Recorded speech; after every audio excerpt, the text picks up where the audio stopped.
Hi, my name's Glenn. I'm here to do a tutorial for the song Caledonia. I was asked to do this by one of my YouTube channel subscribers. I'm glad to take a shot at it and hope I can do some good. The version of Caledonia that I'm playing, I borrowed from Nathan Carter.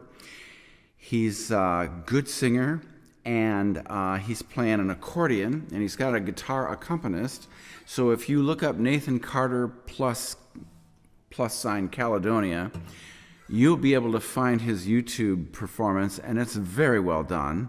He's got a lovely voice, and it's played in 3/4 time, no capo, standard tuning, key of G. Caledonia came from the Romans almost a couple thousand years ago when they were in the British Isles, and that's the name they gave to Scotland. And it has stuck.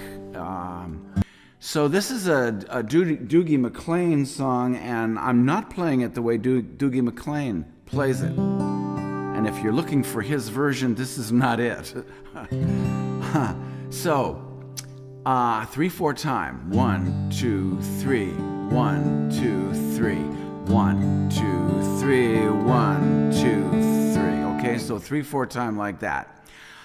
The right hand, as far as the way I'm playing this, is I'm coming down, generally starting with the root or bass note for the chord. So in the case of G, I'm hitting the G note on the E or 6th string, and then hitting that D note with my thumb, and then coming down, hitting the B string with my index finger, and the E string with my middle finger, and then coming back up.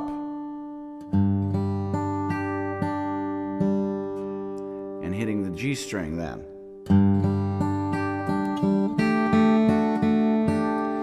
So I'm going G5, which is that G5 is a G with the added D note on the 2nd string of the B string.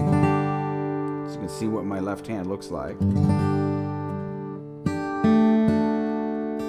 So I'm coming down from the G5 to a D sus4, or D suspended 4th. And you'll notice that as I switch those chords, I'm not moving my ring finger and my little finger. I'm only moving the index and middle fingers from the full G configuration, G5, and then down here to play the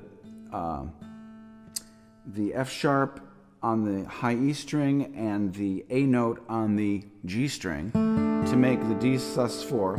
I don't really need this F sharp because I'm already covering up the G with my little finger on the high E string, but as soon as I take my pinky finger off the G note, then the F sharp shows up, like that.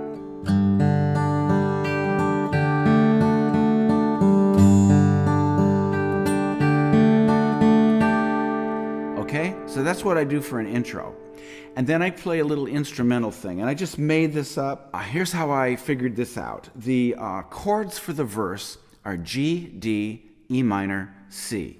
G, D, E minor, C. So the first 2 lines of the first verse go, I don't know if you can see the changes that have come over me. Okay, so G, D, E minor, C. So I'm using those for the intro. It may not look like it when you look at I'm coming up here and going.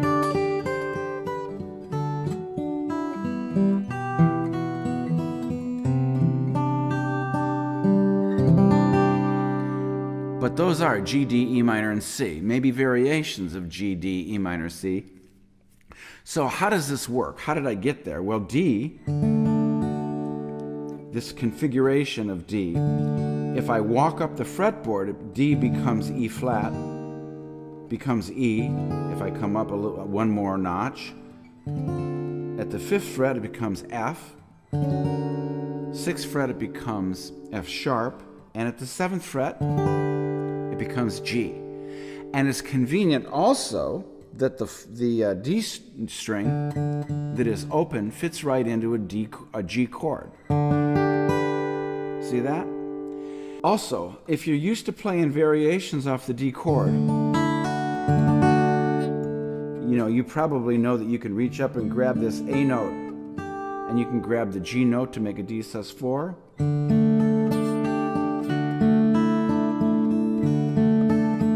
Now that has nothing to do with the song, but when you're up here playing this G as a kind of a D shape, I'm reaching up and going up here and grabbing this E note, because it's a D note. Here's E. So you're going D, C, B, and then switching over to the D chord. Well, but I'm not playing the D chord down here. I'm playing the D chord up here.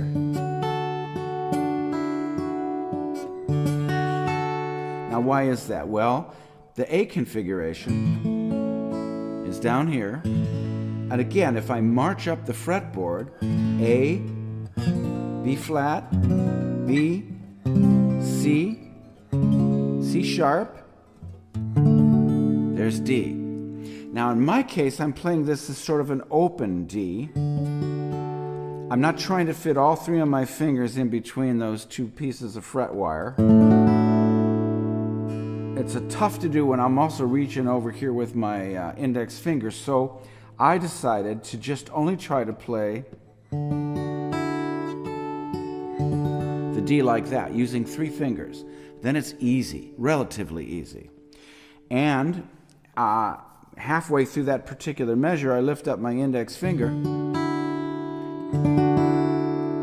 and you get that sound, which, you can play that open E note with a D chord, as we do playing a D suspended second, and it works very well. So again, from the beginning here, to play this G, I'm going,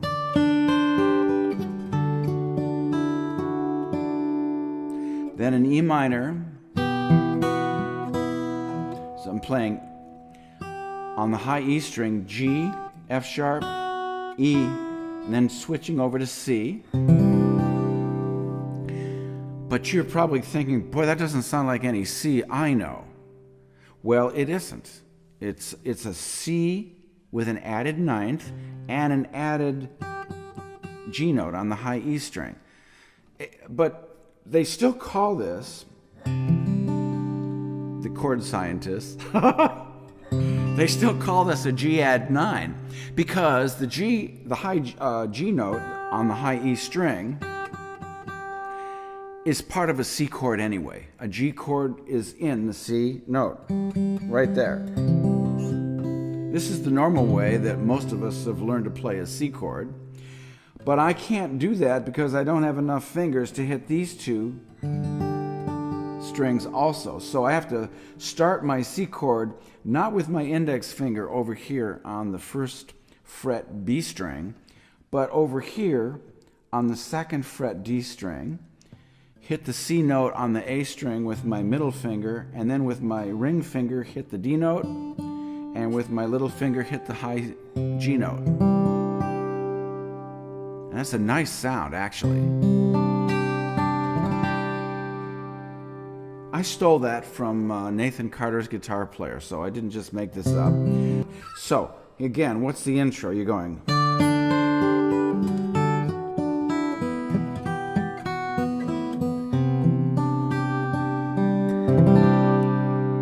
and then you start the first verse. I don't know if you can see the changes that have come over me. These last few days I've been afraid that I might drift away. Okay, so there's the C add 9. So you got to remember when you do it that way to anchor your index finger on the D string. Play it that way. And then start the second half of the verse, which is a repeat of the same chords. So I've been telling old stories and singing songs, make me think about where I came from. That's the reason why I seem so far away today. So there's the C add 9 again. And then comes the chorus. So let me tell you that I love you, that I think about you all the time. Okay, so far, the first two lines of the chorus are just what you did on the verse. G and D and E minor and C. So let me tell you that I love you, that I think about you all the time. But you do this little rundown there. From the C note on the A string to a B note on the A string to the A. Because now you go to A minor. Caledonia, E minor, you're calling me.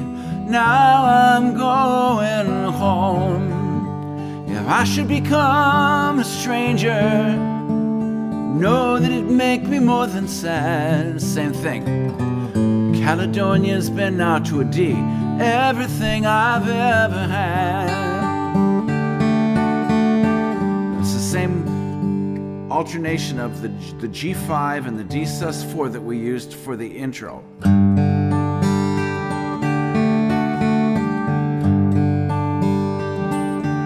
Verse 2.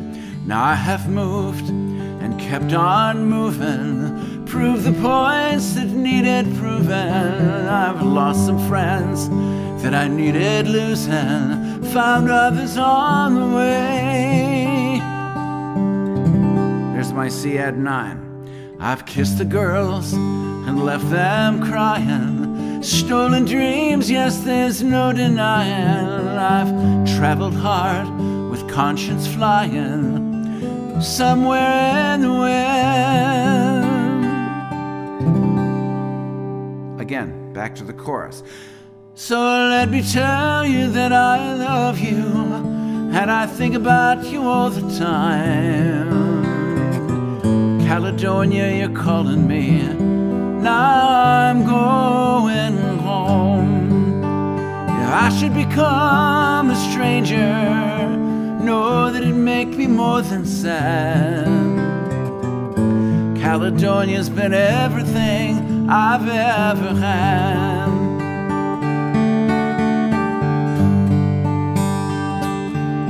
Now we do the intro.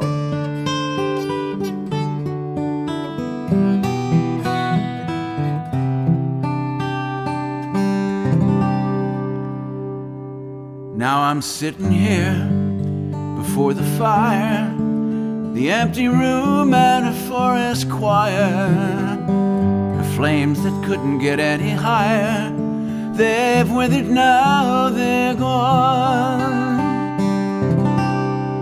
But I'm steady thinking, my way is clear. I know what I will do tomorrow, when hands have shaken and kisses flown, then I will disappear.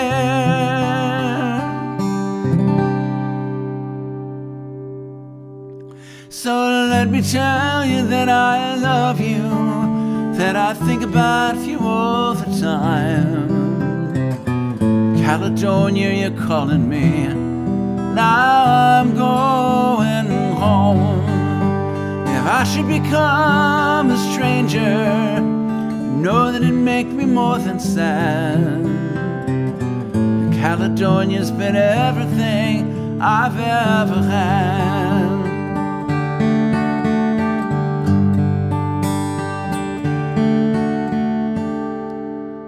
Okay, so then we go to the ending.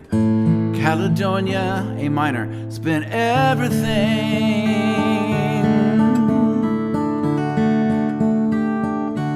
I've ever had.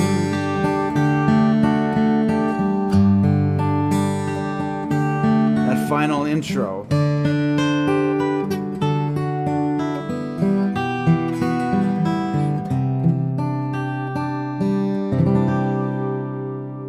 And then you end on a G.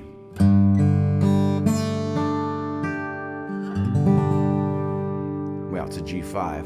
And the A note gets added over the G string.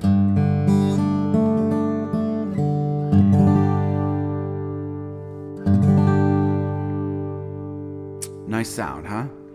I hope that gives you some background on what I'm doing. Thank you.